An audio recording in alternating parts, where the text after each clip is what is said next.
It is that power corrupts, and absolute power corrupts absolutely. This is Aaron Russo, a filmmaker and former politician. To his left is Nicholas Rockefeller of the infamous Rockefeller banking and business dynasty. After maintaining a close friendship with Nicholas Rockefeller, Aaron eventually ended the relationship, appalled by what he had learned about the Rockefellers and their ambitions. I got a call one day from an attorney woman I knew, and she said, would you like to meet one of the Rockefellers? I said, sure, I'd love to. And we became friends, and he began to divulge a lot of things to me. So he said to me one night, he said that there's going to be an event there, and out of that event, you're going to see we're going to go into Afghanistan, so we can run pipelines from the Caspian Sea. We're going to go into Iraq to take the oil and establish a base in the Middle East, and we're going to go into Venezuela and try and get rid of Chavez. And the first two they've accomplished. Chavez they didn't accomplish. And he said you're going to see guys going into caves looking for looking for people that they're never going to find.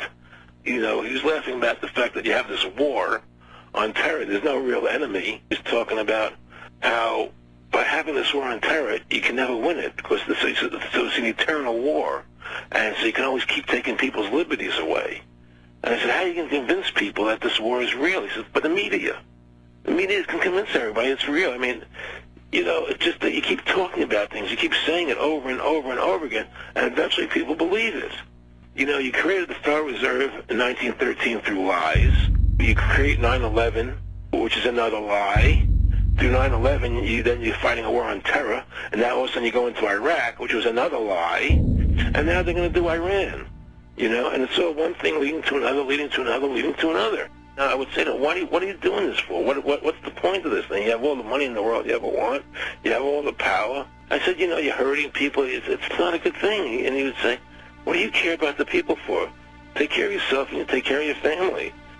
And then I said to him, what are the ultimate goals here?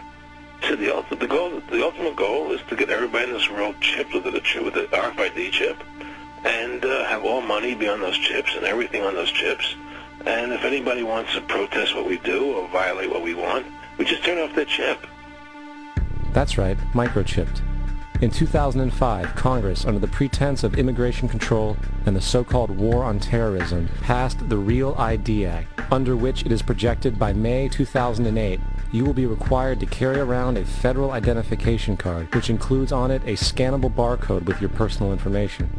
However, this barcode is only an intermediary step before the card is equipped with a VeriChip RFID tracking module, which will use radio frequencies to track your every move on the planet. If this sounds foreign to you, please note that the RFID tracking chip is already in all new American passports. And the final step is the implanted chip, which many people have already been manipulated into accepting under different pretenses.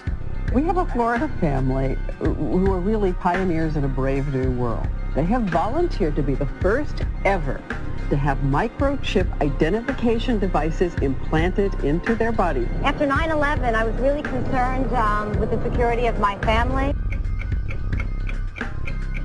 I wouldn't mind having something planted permanently in my arm that would identify me. In the end, everybody will be locked into a monitored control grid where every single action you perform is documented. And if you get out of line, they can just turn off your chip, for at that point in time, every single aspect of society will revolve around interactions with the chips. This is the picture that is painted for the future if you open your eyes to see it. A centralized one-world economy where everyone's moves and everyone's transactions are tracked and monitored, all rights removed. The most incredible aspect of all. These totalitarian elements will not be forced upon the people. The people will demand them.